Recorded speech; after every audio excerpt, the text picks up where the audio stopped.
자, CPI에 대해서 보고 있는데, 자, CPI라고 하는 거는 잘 생각을 해야 돼요. CPI가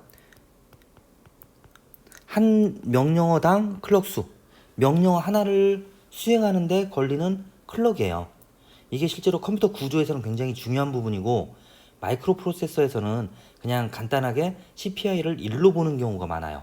1로 보고 계산을 하는 거죠. 그래서 이 CPI를 사용하는 것은 이거는 결국 ISA에 크게 영향을 받게 돼요. 인스트럭션 셋 아키텍처가 어떻게 설계되어 있느냐, 여기에 영향을 받기 때문에 이 부분을 좀 이해를 하는 게 굉장히 중요하죠. 그래서 결국 전체 프로그램을 수행하는 데 걸리는 시간은 프로그램당 몇 개의 명령어가 있느냐, 자, 그 다음에 그 명령어를 수행하는데 몇 클럭이 걸리느냐, 그 다음에 한 클럭에 몇 초냐, 이렇게 계산하게 되면 전체 프로그램을 수행하는데 걸리는 시간이 나오겠죠. 그 세 가지 요소가 중요한 거예요. 그래서 CPI가 그 중에 하나고, 그래서 우리가 ARM이냐 인텔이냐 이런 걸 속도 비교할 때 절대 클럭 스피드로 비교를 하면 안 돼요. CPI가 얼마냐가 영향을 크게 미치기 때문에 똑같은 프로그램 크기라고 해도 CPI가 2와 1일 때는 클럭 스피드가 2배 차이 나는 거거든요, 결국은. 그래서 그거를 무조건 클럭 스피드가 인텔은 3점 몇 기가헤르츠, ARM은 뭐 2기가헤르츠, 그러니까 인텔이 무조건 빠르다, 이렇게 말할 수는 없어요. 그래서 그게 이제 CPI에 영향을 미치는 거예요. 자, 그래서 클럭 사이클이라는 것은 이제 인스트럭션 카운트, 명령어의 개수와 그다음에 인스트럭션당 몇 클락이 걸리느냐, 이걸 가지고 이제 계산하는 거고. 자, 그래서 전체적인 CPU 타임, 이 녀석은 인스트럭션 카운트, 명령어의 개수, 그다음에 명령어 하나당 클럭, 한 클럭당 시간, 자, 이거를 곱하면 전체 시간이 나오겠죠. 이 시간이 결국은 어떤 성능, 속도를 얘기를 하는 거예요. 속도. 자, 그래서 여기 1.2배 나오는 거는 이건 차분히 계산해 보면 나온다고 했어요. 자, 그래서 CPI에 대해서 좀 더 보면은 이거는 이제 그 한 명령어 하나당 걸리는 클럭인데, 이 모든 명령어가 똑같이 나오진 않아요. 명령어마다 달라요. 명령어마다. 실제로 이 CPI라고 하는 것은 명령어마다 달라요. 자, 그런데 대부분 덧셈이나 뺄셈 이런 비슷한 명령어들은 같아요. and, or, not 이런 거, 그런 건 거의 비슷해요. 그런데 곱셈 명령이라든지 나눗셈 이런 것들은 좀 클락이 오래 걸려요. 그 다음에 이제 메모리를 읽는 명령어나 메모리를 쓰는 명령어, 이런 것들은 CPI가 조금 높아요. 그래서 전체적으로 어떻게 계산하냐면 평균 CPI를 구해요.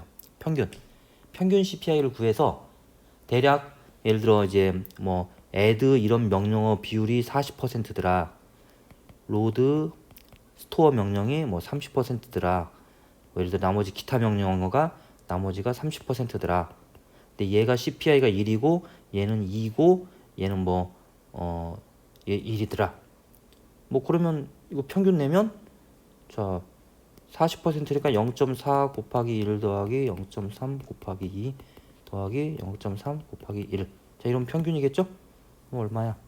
1.3이겠네. CPI가 1.3이 나오는 거예요. 이런 식으로 하는 거예요. 원래는 이제 각각 명령어를 다 해야 되겠지만 명령어를 그냥 1대1로 더하는 건, 평균 내는 건 의미가 없죠.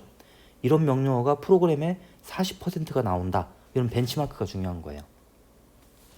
자, 그래서 CPI는 이제 뭐 그런 식으로 계산이 되고, 이걸 가지고 그 실행 시간을 계산해 보면 그 컴퓨터가 얼마나 빠른지 느린지 이런 것들을 알 수가 있게 돼요.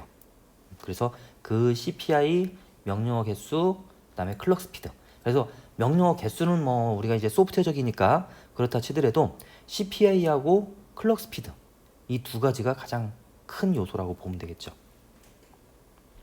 자, 그래서 CPU 타임은 프로그램당 인스트럭션 곱하기 명령어당 클럭 사이클, 클럭 사이클이 몇 초냐, 이걸 곱하면 전체적으로 프로그램당 이렇게 약분이 되니까 프로그램당 초가 나오겠죠. 한 프로그램을 수행하는데 걸린 시간, 초가 되는 거예요. 초. 그게 CPU 타임이죠. 이게 짧으면 걔가 빠른 거예요. 자, 그래서 우리가 사용하는 인스트럭션 셋 아키텍처 ISA라는 것은 여기도 영향을 미치고, 인스트럭션 카운트죠. CPI도 영향을 미치고 클럭 사이클에도 영향을 미치게 되는 거죠. 여기. 그래서 여기 다 영향을 미치기 때문에 우리가 컴퓨터를 얘기할 때 요것만 가지고 얘기하는 거는 클럭 스피드만 가지고 얘기하는 거는 맞지 않다. 자, 그다음에 이제 파워 얘기, 전력 소모를 얘기할 거예요. 자, 전력 소모는 왜 중요하냐면 요즘에는 이제 모바일 장치가 많이 사용되고 있죠. 모바일 장치, 그러니까 스마트폰이나 태블릿 이게 많이 사용되고 있어요. 그래서 예전보다는 성능도 중요하지만 만약에 내가 성능은 되게 좋은데 자, 스마트폰이 하루를 못 가요. 한 10시간 동안 정도밖에 못 가요. 자, 그러면 이거 사용하는데 상당한 불편이 있겠죠. 그래서 이 모바일 장치는 전력 소모도 큰 이슈예요. 그래서 여기 인텔 거 보면 전력 소모는 계속 늘어나죠. 성능이 빨라지면 빨라질수록 전력 소모는 늘어나게 돼 있어요. 그러다 이제 조금씩 이제 전력을 줄이는 방향으로 이제 가고 있는 추세에 해당해요. 자, 그래서 전력에 영향을 미치는 것은 자, 파워는 이 커패시티브 로드하고 거리는 로드 곱하기 전압의 제곱 곱하기 주파수예요. 자, 그럼 이 단순 계산으로서 우리가 전력 소모를 줄이려면 전압을 낮춰야 되겠죠. 그다음에 주파수도 낮춰야 돼요. 주파수도.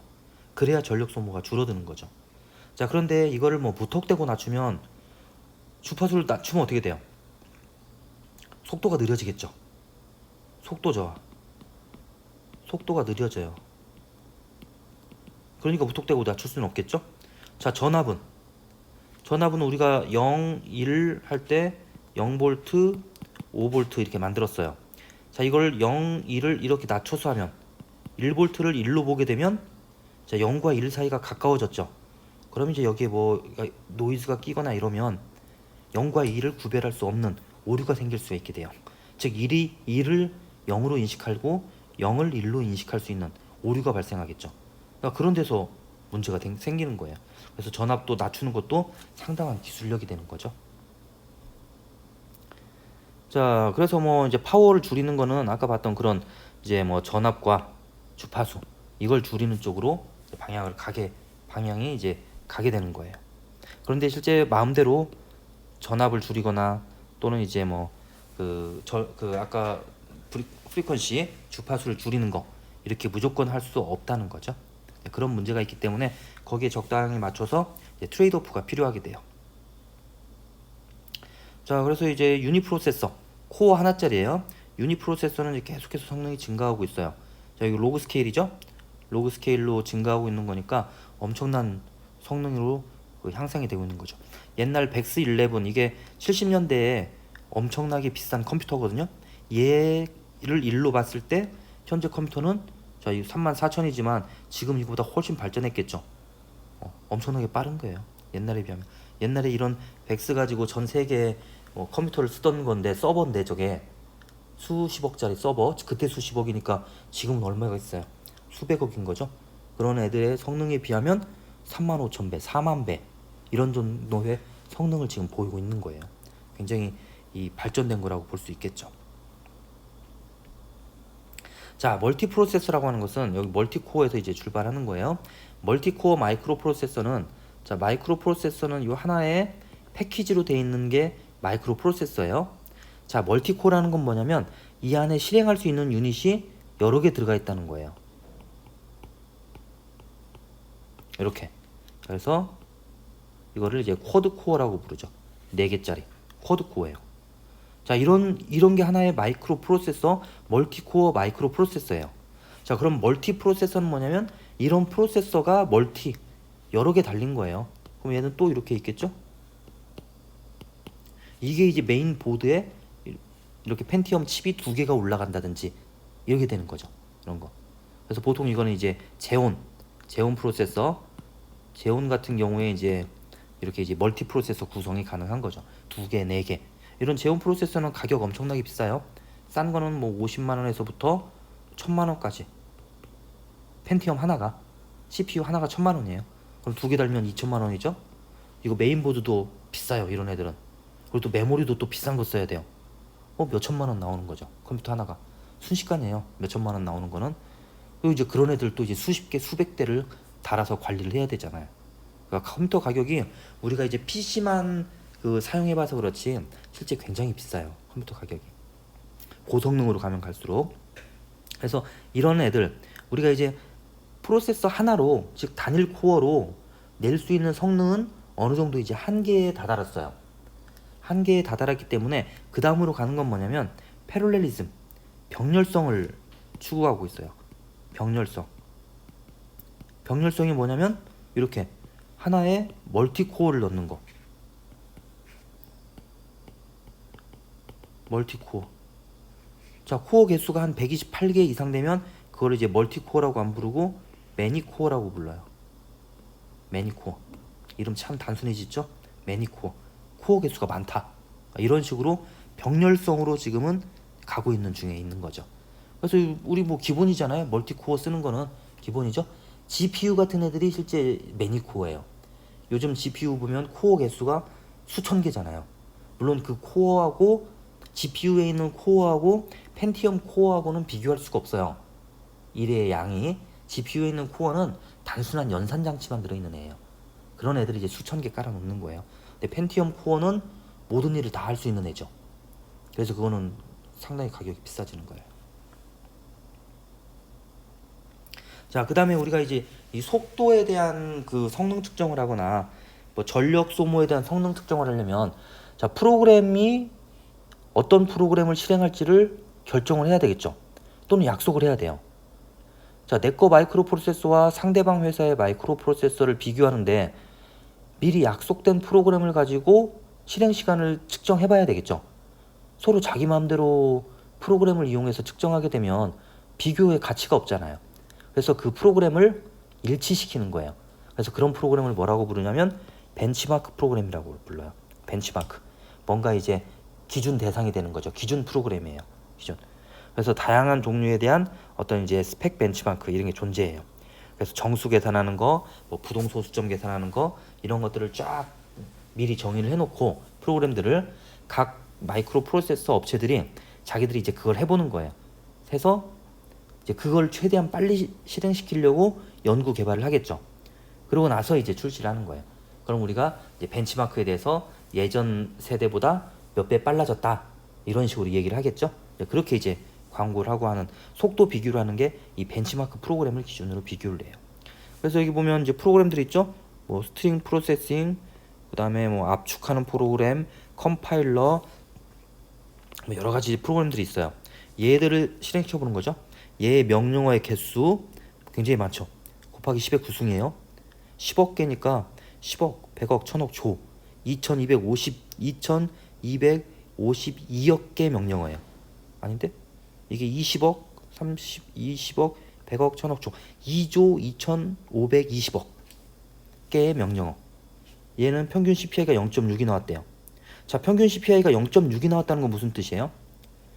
CPI가 1보다 작다의 의미 뭐죠? 멀티코어라는 뜻이에요. 왜? 하나 코어가 수행하는데 명령어 하나 수행하는데 한 클락이 걸릴 수 있는 게 가장 적은 값이죠. 명령어 하나 수행하는데 0.5 클락이 어떻게 걸려요? 클락 단위로 동작하기 때문에 미리 끝나도 한 클락인 거예요. 미리 끝나도. 그런데 코어가 2개면 최대 0.5까지 가능하겠죠? 코어가 4개면 최대 0.25까지 가능해요. 그렇게 가는 거예요. 코어가 10개면 한 클락에 명령어 10개를 수행할 수 있잖아요. 그럼 0.1이 되는 거예요. 자, 이거는 이제 여러 개의 코어를 가지고 있지만 실제 이게 병렬성을 못 찾게 되면 값은 올라가게 돼 있죠. 그래서 특히 여기 보면 요 녀석들 1.2, 2.6 나오잖아요. 얘네들은 병렬성을 찾기가 어려워요. 이런 애들은. 그래서 CPI가 값이 쫙 올라간 거죠. 그에 비해서 가장 좋은 게 요 녀석이네. 0.5 비디오 압축하는 얘는 그 CPI가 0.5 나왔으니까 CPI로는 상당히 우수한 편이죠. 그 다음에 이제 클럭 사이클 0.376 초니까 뭐 한 3. 몇 기가헤르츠 되나 보네요. 3기가헤르츠 좀 못 되는 건가? 그쯤 되겠죠? 그래서 실행 시간이 요만큼 나왔다는 거죠. 그래서 어떤 비교할 수 있는 레퍼런스가 있어요. 특정한 시스템을 이제 레퍼런스로 해서 이 시간보다 요만큼 빠르다. 19.2배 빠르다. 15.4배 빠르다. 이렇게 얘기를 하는 거예요. 이렇게. 그래서 우리는 옛날 거 컴퓨터 대비 이만큼 빠르다. 이렇게 이제 강조를 하는 거죠. 자, 파워 벤치마크도 마찬가지예요. 전력 소모 측정하는 것도 사용한 시간 대비해서 얼마의 에너지를 소모했나, 몇 주를 사용했는지 계산하고 그걸 계산하면 이제 와트 값이 나오겠죠. 와트로 이제 측정하게 되는 거예요. 그래서 이제 로드가 100% 걸릴 때 성능은 뭐 이만큼 나오고 평균 전력은 이만큼이더라. 이게 되는 거예요. 자, 그래서 성능을 보니까 865, 자, 한 반쯤 되는 거 여기 볼까요? 50%. 자, 이만큼이에요. 그럼 전력 소모가 이만큼이죠? 위하고 비교해 보면, 이렇게 비교해 보면 170에 이 340이 2배잖아요. 근데 그거보다 이게 꽤 먹는 거죠. 더. 그러니까 반 먹으려면 원래 258 대비해서 120 정도 먹어야 되는데 이걸 떨어뜨린다고 해도 어느 정도 기본적으로 먹는 전력이 있는 거예요. 전력이 n분의 1 되는 게 아니라는 거죠. 그러니까 적정한 위치를 찾아야 되는 거예요. 가장 가성비가 좋은 전력 소모 대 성능 비, 이걸 해서 적절한 위치를 찾아야 되겠죠. 그렇게 해서 이제 이 밸런싱을 하는 거예요. 자, 암달의 법칙이라는 거 하는 게 나오는데, 암달의 법칙은 뭐냐면 어떤 성능 향상이 있을 때 그 성능 향상에 영향을 미치는 부분에만 반영이 된다는 거예요. 영향을 미치는 부분에만. 자, 예를 들어서 전력 소모를 얘기하는데, 우리 하드디스크 쓰던 노트북을 자 SSD로 바꿨어요. 플래시 메모리로. 자, 그랬더니 하드디스크 전력 소모량 대비 SSD는 10%라고 해요. 10배죠. 10배. 전력 소모가 10배 좋아요. 그러니까 10%만 전력 소모한다는 거예요. 자, 그러면 전체 노트북 시간은 5시간 사용하던 노트북이 있으면 몇 시간으로 늘어날까? 몇 시간으로 늘어날까요? 아, 하드디스크가 10배, 10분의 1밖에 안 먹으니까 5시간 사용하던 거 최소한 2배, 10배까지는 아닐 거고 2배 되지 않을까? 10시간. 그렇게 추측하죠. 자, 볼게요. 근데 그것만으로는 알 수 없어요, 정보가. 자, 전체 전력 소모량 대비, 예를 들어 CPU가 소모하는 게 있고, 또 뭐 이제 LCD가 많이 소모하겠죠. 그 다음에 뭐 하드디스크 소모하고, 그 다음에 이제 기타 등등 소모한다고 가정할게요. 자, 그래서 얘가 예를 들어 자 40%, 여기도 40%, 10%, 10% 이렇게 가정하면, 자, 그러면 여기서 바뀐 건 뭐냐면 CPU 안 바뀌었죠. 그럼 CPU 그대로 소모해요. LCD 안 바뀌었어요. 그대로 소모해요. 자, 하드디스크 부분 기타 등등 그대로 하고 하드디스크만 10분의 1로 줄어든 거예요. 그럼 나머지 요만큼만 세이브가 된 거죠. 자, 그럼 전체에 영향을 미치는 거는 10%가 10%로 줄었어요. 이게 이제 100인데, 자, 그럼 나머지 그대로 90은 그대로고 얘가 1만 줄었으니까 91이 되는 거죠. 즉 9% 향상이 된 거예요. 향상. 자, 5시간 쓰던 노트북이 그러면 얼마를 쓸까요? 5시간에 9%만 향상이 되는 거예요. 9%. 1시간조차 안 되죠. 1시간이 20%니까 30분도 안 될 거예요. 30한 5.5시간 대충 잡고 10% 잡고 5.5시간이 되는 거예요. 조금 늘어나죠. 조금. 그래서 옛날에 하드디스크 달다가 SSD를 달면 엄청나게 시간이 증가할 거다라고 했던 사람들이 뭘 한 거냐면 말도 안 되는 걸 한 거죠. 자, 그래서 여기 식을 보면 향상된 비율은 영향을 미치지 않는 부분은 그대로예요. 영향 안 미치니까 상관없잖아요. 그대로 영향을 미치는 부분에만 향상 팩터 10%, 요게 여기 들어가는 거예요. 그래서 아까 봤던 것처럼 전체 시스템에는 9% 향상, 이거밖에 영향을 안 미치는 거죠. 이거. 그래서 시간으로 계산하면 대략 5.5시간 이 정도인 거예요. 5.5시간. 생각보다는 별로죠. 원래 하드디스크가 다른 거에 비해서 그렇게 안 먹었으니까 그런 거예요. 만약 하드디스크 영향을 많이 차지했다, 그러면 그만큼 또 많은 영향을 미치겠죠. 그래서 결국은 뭐냐면 우리가 뭔가 성능 향상을 하려면 시스템에 많은 영향을 미치는 것을 향상시키는 게 좋다는 거예요. 괜히 별것도 아닌 거 그거 성능 향상해봤자 전체 시스템에 미치는 영향까지 계산해보게 되면 진짜 별거 아닌 게 되는 거죠. 그래서 항상 암달의 법칙이라는 것은 영향을 미치는 부분에만 성능 향상이 있다. 자, 그래서 이거를 암달의 법칙에 기반해서 우리가 뭔가 성능 향상을 얻고 싶으면 가장 큰 영향을 미치는 데를 최대로 향상시켜야 전체 시스템도 크게 향상이 된다. 그렇게 얘기를 할 수가 있게 되는 거죠. 그래서 요 부분을 이제 고려를 해야 되는 거예요. 암달의 법칙이라고 하는 것을 항상 생각하고 이 안에서 이제 사용해야죠. 자, 전력 소모도 이제 보면은 전체 이제 뭐 아이들 타임에서 아이들 아무것도 없을 때 그때 이제 저전력 이 동작하는 게 있죠. 그 중에 큰 게 전력에서 가장 중요한 게 구글 이런 데이터 센터예요. 데이터 센터. 여기는 보통 이제 서버 팜이라고 해서 수많은 서버들이 이 안에 가지고 있어요. 그래서 서버들을 그 옥수수 밭에 옥수수 심듯이 쫙 심어져 있는 거예요. 그러면 서버 팜이라고 부르는데 여기에서 어마어마한 전력을 먹겠죠. 그리고 어마어마한 열이 나와요. 그래서 최근에 보면 마이크로소프트에서 이거를 서버팜을 해저에다가 바닷속에다가 이걸 놓는 거를 지금 실험을 했어요, 이번에. 그런데 나름 뭐 어느 정도 이제 성능이 있다 하고 이제 판단을 한 거죠. 성능이 있다고 판단을 했어요. 그리고 이제 여러 가지를 따져야 되거든요. 왜냐면 물속에 놓게 되면 이거를 유지보수하기가 어렵잖아요. 유지보수하기가 어렵는데 실제 물속에 놓으면 먼지도 없고 진동도 없고 뭐 습기 이런 거에서 더 자유로워서 오히려 그 고장률이 더 적어진대요. 그 대신 고장률은 적어지는데 고치는 비용은 많이 들어가죠.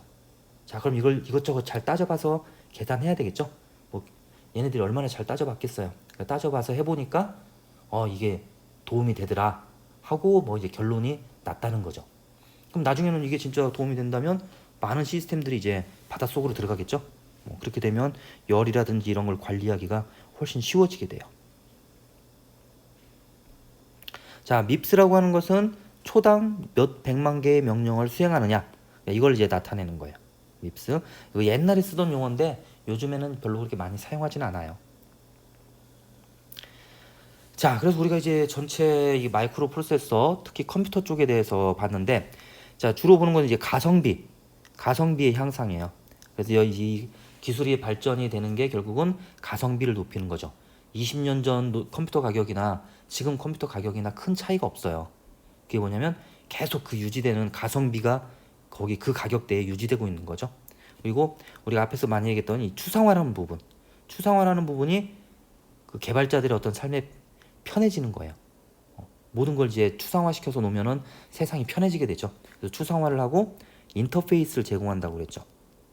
추상화를 하고 인터페이스를 제공하는 거, 요게 이제 가장 커요. 그래서 이 추상화 인터페이스 마이크로 프로세서에는 마이크로 프로세서의 기능을 추상화를 해서 그 인터페이스 제공하는 게 뭐라고 했냐면 ISA라고 했죠. 여기 ISA예요.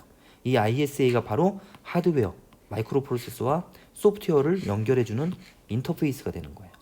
그래서 마이크로 프로세서의 기능을 이 ISA를 이용해서 우리가 소프트웨어, 프로그램으로 개발을 하죠. 그러면 이제 이 하드웨어를 사용할 수 있는 거죠. 자, 실행 시간이라고 하는 것이 가장 큰 그 매트릭이라고 했어요. 성능에서 차지할 수 있는 가장 큰 매트릭이 실행 시간이고, 그래서 우리가 이제 마이크로 프로세서 또는 컴퓨터를 얘기할 때 실행 시간을 줄이는 거를 성능이 이제 증가한다, 이렇게 얘기하죠. 전력 같은 경우도 당연히 중요한 이슈지만 얘들 같은 경우에는 그 모바일 장치, 휴대장치, 스마트폰이나 태블릿, 여기에 초점을 뒀을 경우에는 파워 소모가 중요하지만 우리가 어떤 이제 컴퓨터 또는 연구용 시스템, 서버 이런 쪽으로 가게 되면 솔직히 거기서는 파워는 많이 안 봐요.